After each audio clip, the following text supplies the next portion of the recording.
हाँ, इन्होंने लिखा तो मैंने ये पढ़ लिया, मगर इन्होंने यहां अति पिछड़ा नहीं लिखा।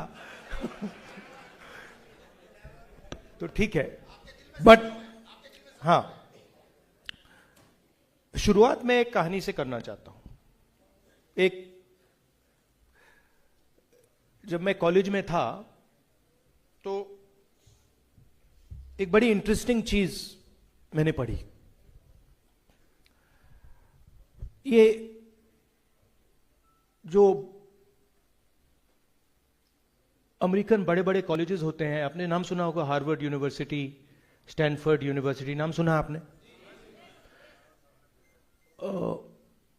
इनमें अगर कोई स्टूडेंट जाना चाहता है तो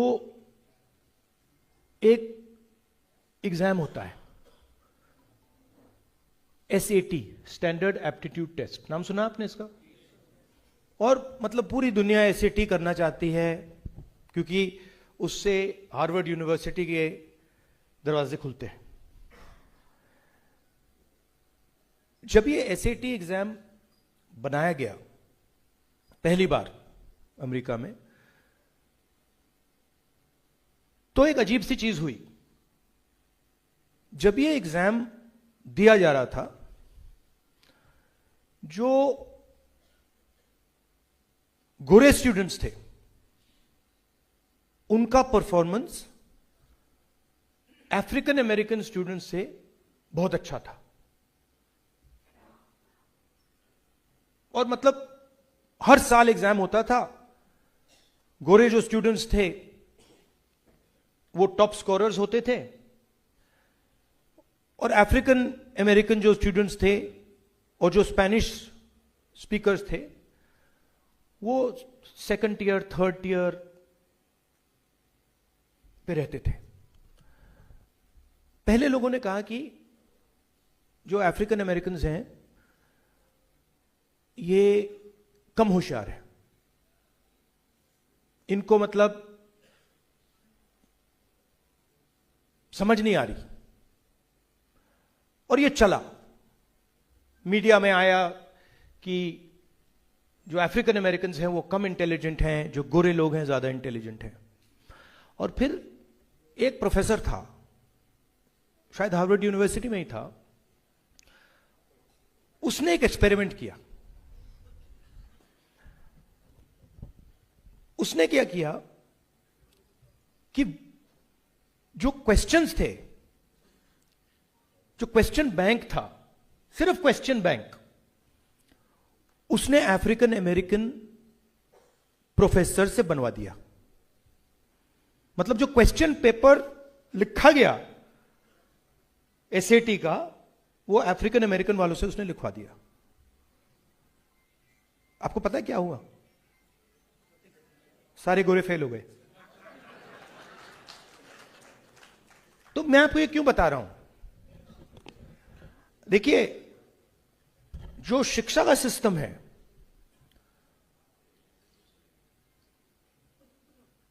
वो एक्चुअली दो चीज है।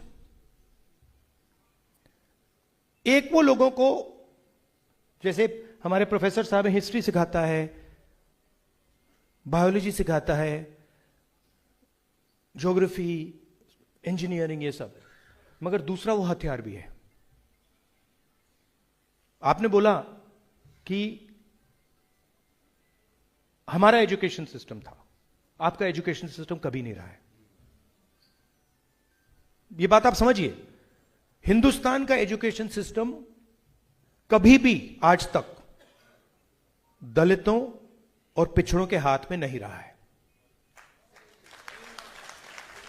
मतलब पार्टिसिपेशन भी नहीं है। साहब को प्रोफेसर बना देंगे, रिस्पेक्ट दे देंगे,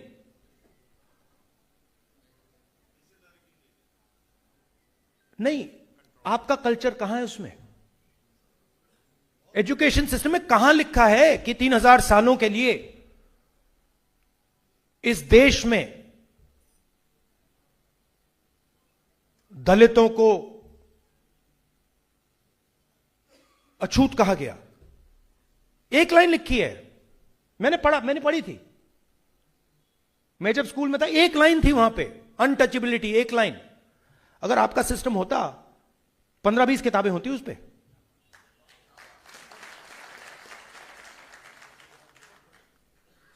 तो सिस्टम में पार्टिसिपेशन देना और सिस्टम में कंट्रोल देना बिल्कुल अलग बात है। पार्टिसिपेशन आपको दिया, कांग्रेस पार्टी ने भी दिया, अंबेडकर जी ने दिया, सबने दिया, मिलके दिया, बट हमारी पूरी कोशिश हुई मगर कंट्रोल आपको नहीं मिला। और जब तक आपको कंट्रोल नहीं मिलेगा, पार्शियल कंट्रोल, टोटल कंट्रोल नहीं, मैं ये नहीं कह रहा हूं कि 100% कंट्रोल, आज तो 0% है, 00 नेगेटिव चल रहा है आजकल। जब तक थोड़ा सा कंट्रोल, आपकी हिस्ट्री, आपका कल्चर, आपके जीने का तरीका, आपके आइडियाज, आप बोल रहे हो कि आपने राहुल गांधी का नाम लिया, फिर उसके बाद आपने अंबेडकर जी का नाम लिया, गांधी जी का नाम लिया। कुछ दिन पहले मेरे साथ एक लड़का काम करता है, मेरे पास आया, उसने कहा देखिए आपने जो भारत जोड़ो यात्रा की, उसने देश का माहौल बदल दिया। मैंने उससे सवाल पूछा, मैंने कहा भाई बताओ एक बात, अगर मैं कन्याकुमारी से कश्मीर तक अकेला चल देता अकेला, तो माहौल बदल जाता क्या?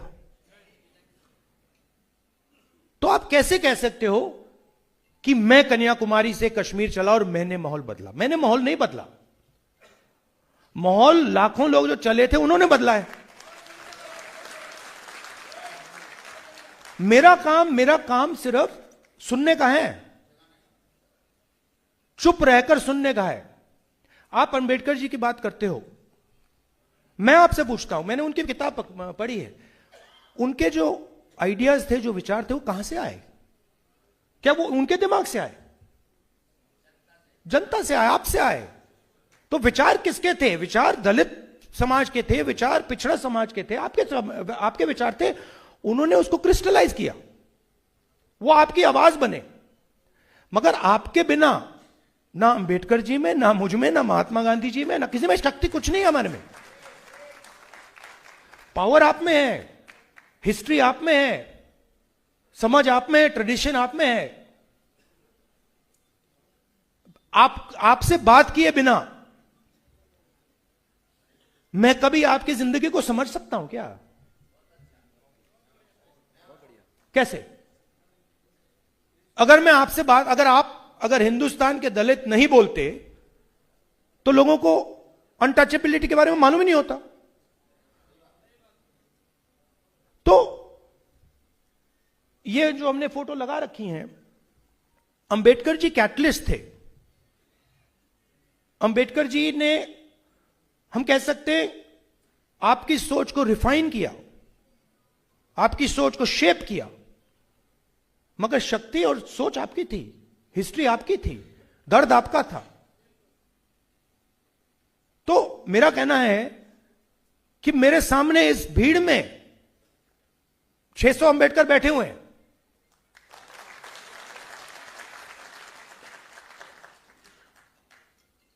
रियलिटी ये है, क्योंकि आइडियाज आपसे निकले थे, सोच आपसे आई है। और आजकल क्या हो रहा है, बड़ी अपॉर्चुनिटी मिल रही है। लोग डिप्रेशन में चले जाते हैं, उदास हो जाते हैं। एक्चुअली ये दलित इमेंसिपेशन, पिछड़ों के इमेंसिपेशन का नया फेज है, ये शुरू हो रहा है। क्योंकि अब हमने बात एक्सेप्ट कर ली है कि जो पिछला फेज था, जिसके बारे में आपने बात की, वो खत्म हो गया है। उसमें अब दलितों के लिए, पिछड़ों के लिए अपॉर्चुनिटी है ही नहीं। रास्ता बंद है। और हम कितनी भी कोशिश करें, इस स्ट्रक्चर में हमारी प्रॉब्लम सॉल्व नहीं होने वाली है। यह स्ट्रक्चर अब बीजेपी ने, आरएसएस ने टोटली कैप्चर कर दिया है। आप मुझे बताओ, मेन स्ट्रीम मीडिया को देखते हैं, आप यहां दलित इन्फ्लुएंसर्स हो, आप मुझे नाम बताओ। टॉक शोज होते हैं, मैं तो देखता भी नहीं हूं, टॉक शोज होते हैं, आप मुझे एंकर्स में एक दलित नाम बता दो। एक दलित, एक मुसलमान, एक पिछड़े वर्ग का, एक आदिवासी एंकर मुझे बता दो। जीरो। उनकी बातचीत चल रही है, पूरा फ्रेमवर्क चल रहा है उनका, बट 90% में से कोई है ही नहीं उसमें। कॉर्पोरेट इंडिया की बात करते हैं, आप लोग जीएसटी देते हो, आप जितनी जीएसटी आप देते हो उतनी अदानी देता है। प्रोफेसर साहब ने कहा कि मैं जैकेट पहना हूं, अगर यही जैकेट अदानी खरीदता तो जितनी जीएसटी आपने दी उतनी वही देता।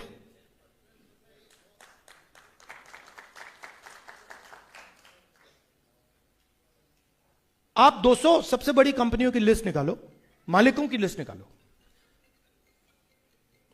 और मुझे बता दो उसमें दलित कौन है। 15% आपकी आबादी है, 200 में से एक इंडस्ट्रियलिस्ट, 2 इंडस्ट्रियलिस्ट, 3 तो होने चाहिए, 5 होने चाहिए, 10 होने चाहिए, एक भी नहीं है, जीरो, -0, कोई है ही नहीं। मैनेजमेंट टीम की बात करो, वहां नहीं मिलेंगे आपको।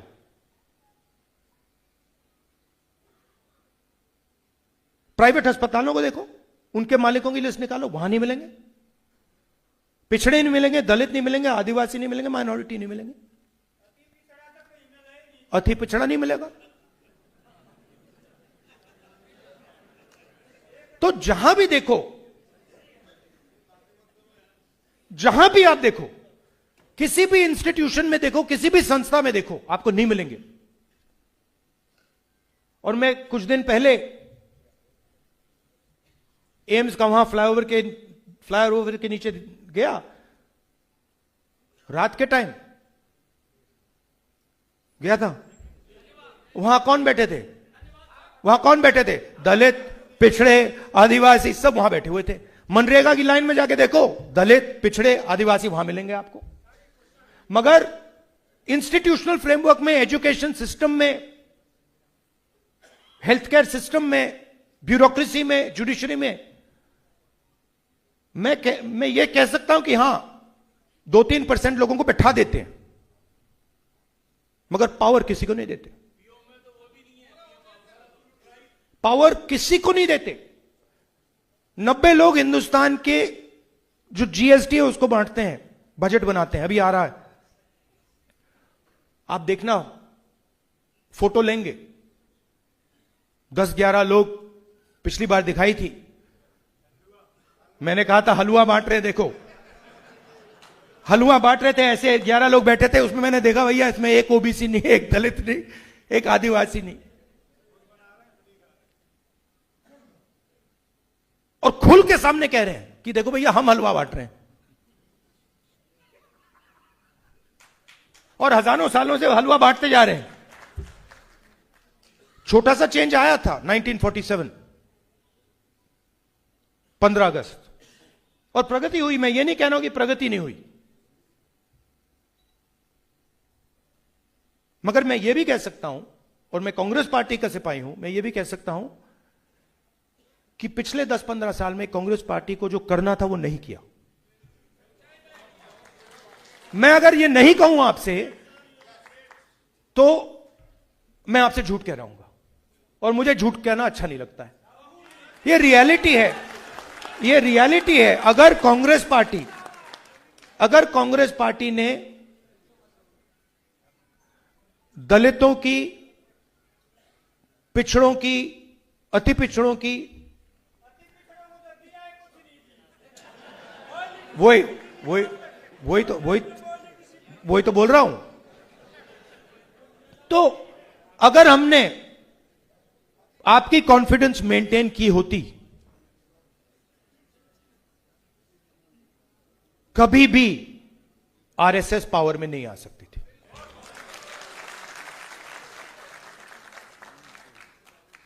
मैं ये कह सकता हूं कि जो आपने बात बोली, इंदिरा गांधी जी के टाइम फुल कॉन्फिडेंस मेंटेन थी।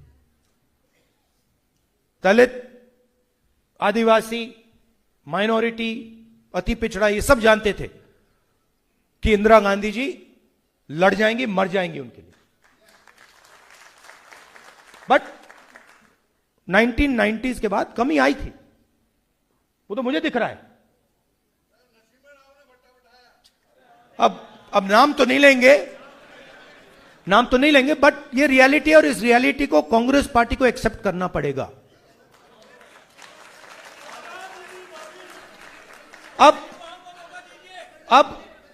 अब इसका मतलब क्या है? इसका मतलब है कि कांग्रेस पार्टी में पहले इंटरनल रेवोल्यूशन आना पड़ेगा, जिसमें हम आप लोगों को अंदर डालें।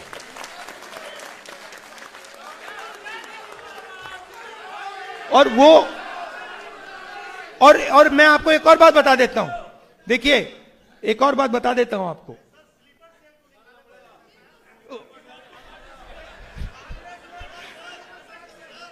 देखिए, एक सेकंड बोलने दीजिए। देखिए, सुनिए, मैं आपको एक और चीज बहुत जरूरी बताना चाहता हूं कि मैंने पहले आपको बोला कि अंबेडकर जी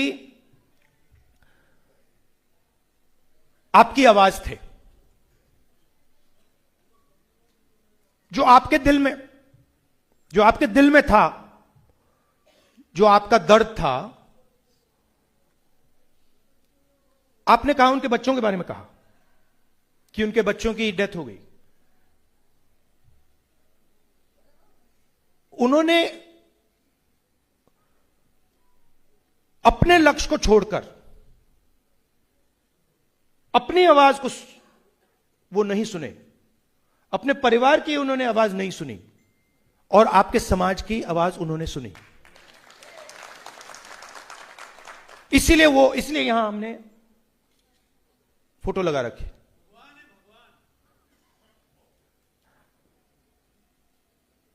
मगर हम कहते हैं कि देखिए, ये कॉन्स्टिट्यूशन जो है, ये अंबेडकर जी ने बनाया, ठीक है, मैं मान सकता हूं। मगर ये कॉन्स्टिट्यूशन जो है, इसको दलितों के दर्द ने बनाया। जो आपने ह्यूमिलिएशन सहा है, जो आपने डिसरिस्पेक्ट सही है, जो आप पर अपमान किया गया है, उसका नतीजा यह है। अगर आप पर अपमान नहीं होता, अगर आपको अछूत नहीं कहा जाता, तो मैं नहीं सोचता हूं यह कॉन्स्टिट्यूशन बनता। तो मैं उस परिवार से हूं जिसने इसको बनाने के लिए भी सैक्रिफाइस किया है। तो मैं इन बातों को समझता हूं, थोड़ा सा, पूरी तरह नहीं, थोड़ा सा समझता हूं। भाई नहीं डिस्टर्ब मत कीजिए बार बार आप, प्लीज। पूरी तरीके से तो सिर्फ मोदी जी समझते हैं चीजों को। तो इसमें आपका दर्द है, आपका ह्यूमिलिएशन है, आपकी हिस्ट्री है, इसके अंदर है। इसका मतलब यह है कि यह मेरे लिए पवित्र चीज है। और मैं जानता हूं, ये कितना भी बोल लें ये आरएसएस वाले, मैं जानता हूं कि इस देश का जो फाउंडेशन है, जो इस देश की नींव है, वो आप लोग हो।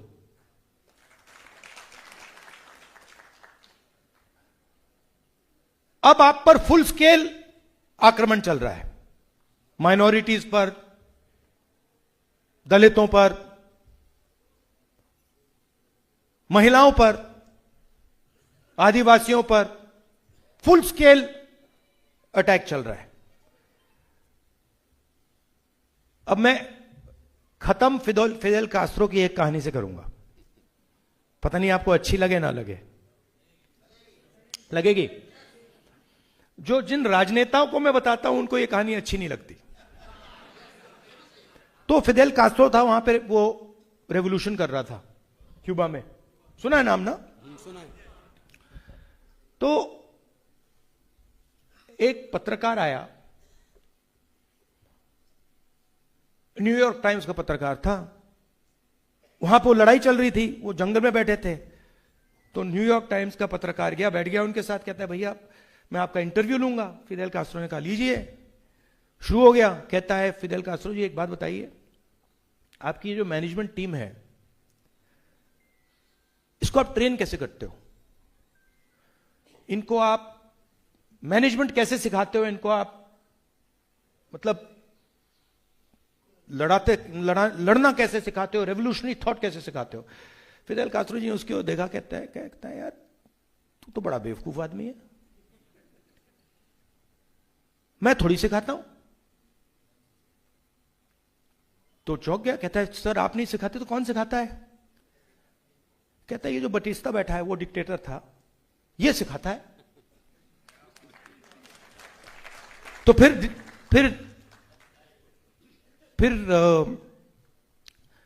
जर्नलिस्ट ने पूछा सर आप क्या बात बोल रहे हो?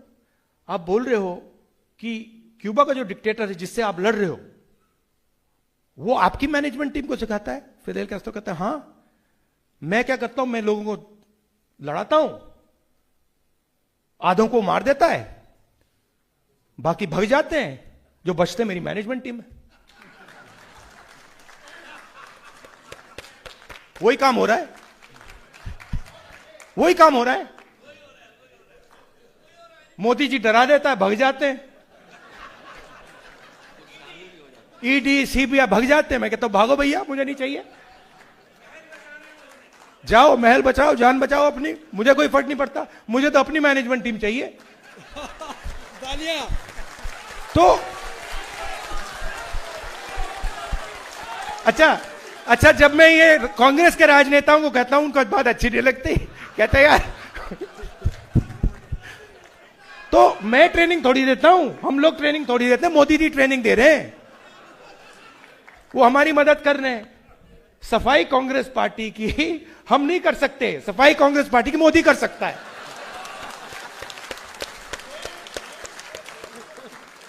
और हमारा काम जब मतलब लोग दौड़ रहे हैं उस साइड, तो हमारा काम दरवाजे खोलने का, ये जो जो सच्चे मैनेजर्स हैं आ जाए अंदर, तो ये चल रहा है आजकल। अंत में मैं आपसे कहना चाहता हूं, देखिए वो अभी आएंगे, वो सब होगा, थोड़ा सा टाइम लगता है इन चीजों में, मगर आप देखेंगे ये शुरू हो गया है।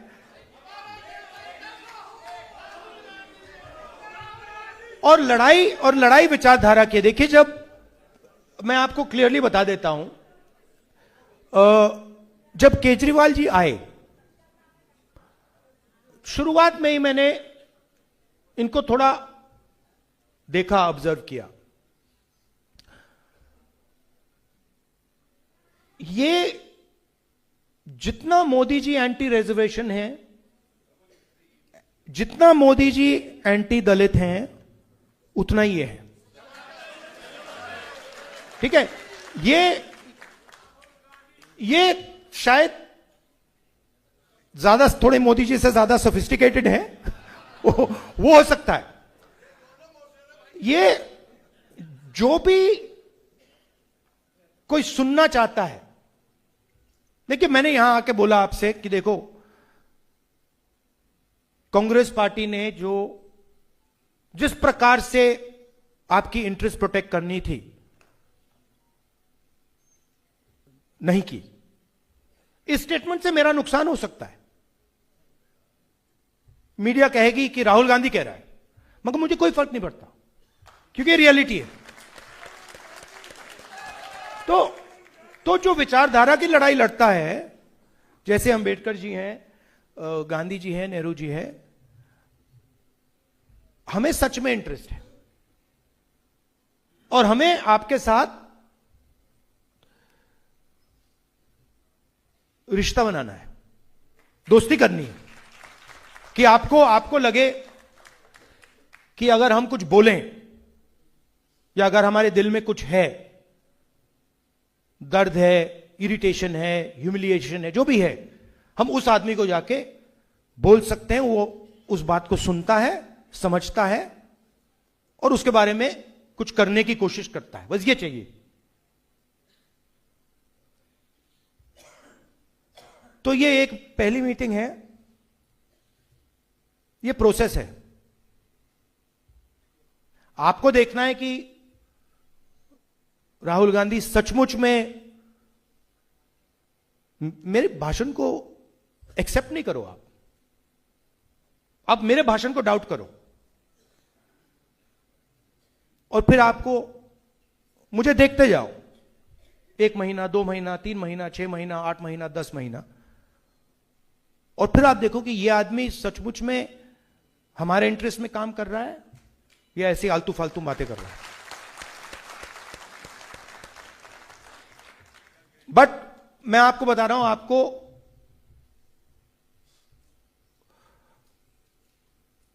कॉन्फिडेंट रहना चाहिए। ये कुछ नहीं कर सकते हमारा, ये बीजेपी वाले हैं, इनकी बस की नहीं है, ये देश को नहीं चला सकते, ये फ्रॉड है, पूरे फ्रॉड है, टोटल फ्रॉड है, ये मैं बता रहा हूं आपको। ये प्रॉब्लम क्या है कि हम लोगों में यूनिटी नहीं है, हम लोग बटे हुए हैं। जिस दिन हम लोग एक हो गए ना, ये भाग जाएंगे। मेरा पंजाब में हमारा एक कार्यकर्ता एक दिन मुझसे मिला, कहता है राहुल जी, आप जिस दिन ये कांग्रेस पार्टी की जो ओरिजिनल बेस है, जिस दिन ये एक हो गई ना, ये सब आरएसएस वाले भागेंगे, यहां से भागेंगे, ये रुकेंगे भी नहीं, भाग जाएंगे ये। तो थोड़ा सा यूनिटी पे काम करना है, दूसरे की भी सोचनी है। जैसे आपने बिल्कुल सही बोला, मैंने कहा दलितों का नाम लिया और मैंने गलती की, मैंने अति पिछड़ों का नाम नहीं लिया, लेना था। तो सबको लेकर आगे चलना है।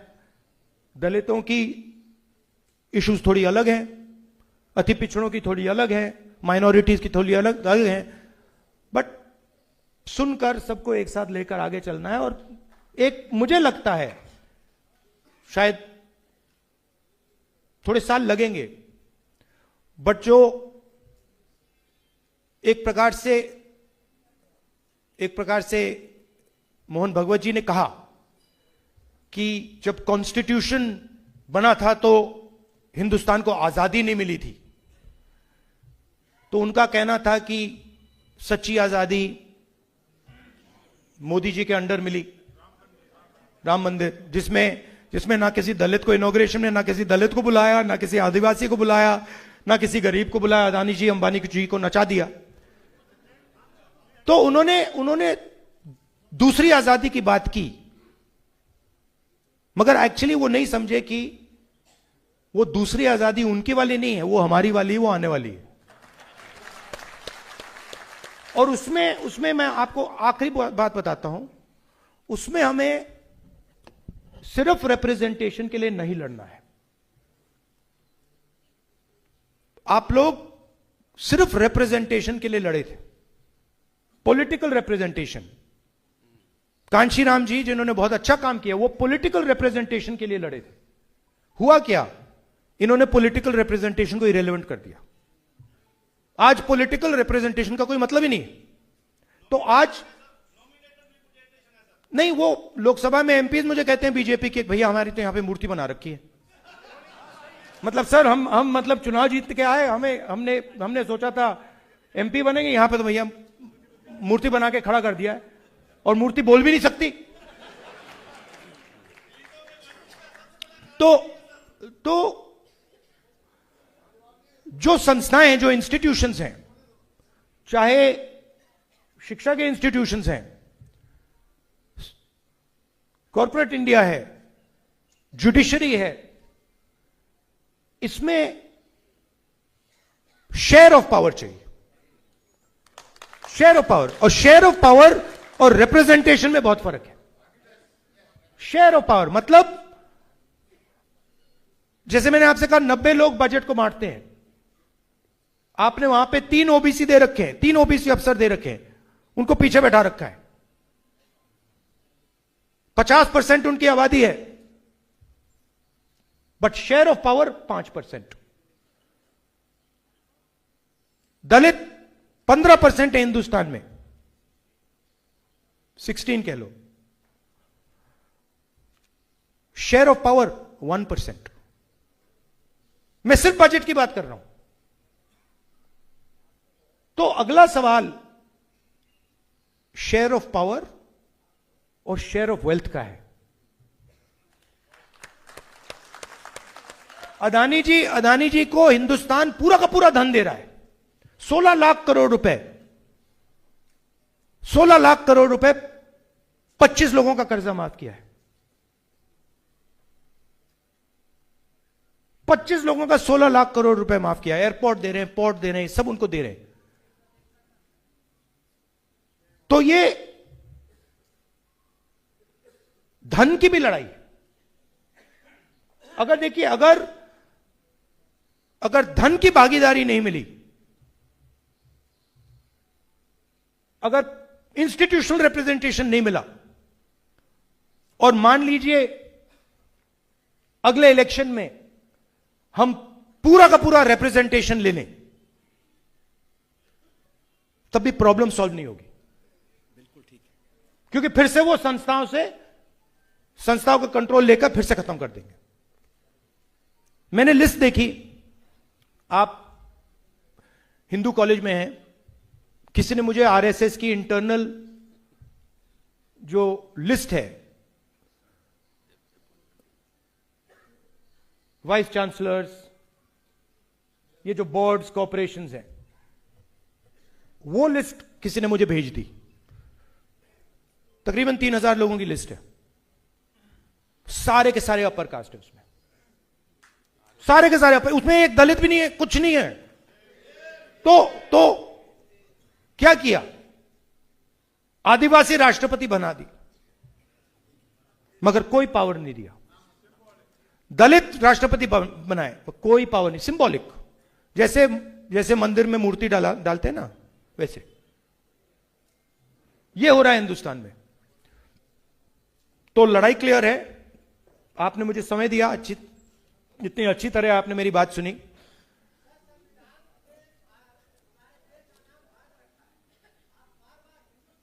सही बात है, गलती है, भारत बोलूंगा। देखिए यही तो है ना। अब देखिए कितनी गहरी बात बोली है इन्होंने। हाँ, तो अब देखो, अब मोदी जी के सामने इसने ये कह दिया होता तो फिर क्या होता?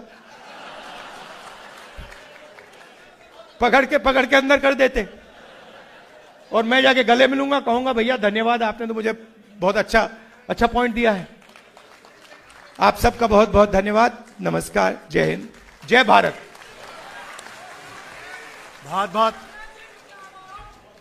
बहुत बहुत धन्यवाद माननीय राहुल जी।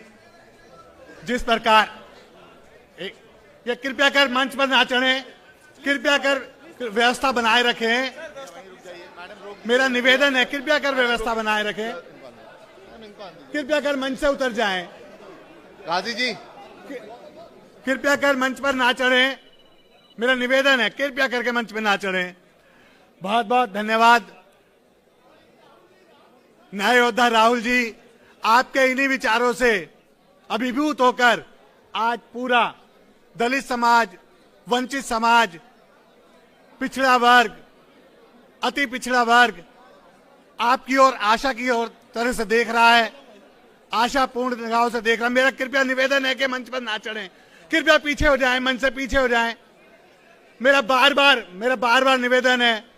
मैं सभी का बहुत बहुत धन्यवाद करता हूं, जो लोग यहां से बड़ी दूर दूर से आए हैं, आयोजक मंडल, मिशन जय भीम की पूरी टीम जो लगातार इस कार्यक्रम को सफल बनाने में दिन रात कार्य करती रही है, सभी संस्थाओं के पदाधिकारी, उनकी टीम जो यहाँ पर एक बार मिशन जय भीम के निवेदन पर पहुंची है, मैं तहे दिल से उन सबका शुक्रिया अदा करता हूं। मैं शुक्रिया अदा करता हूं जो मंच पर आसीन है, पदाधिकारी और दूर दूर से लोग आए हैं, उन सबका बहुत बहुत धन्यवाद। जय भीम, जय भारत, जय संविधान।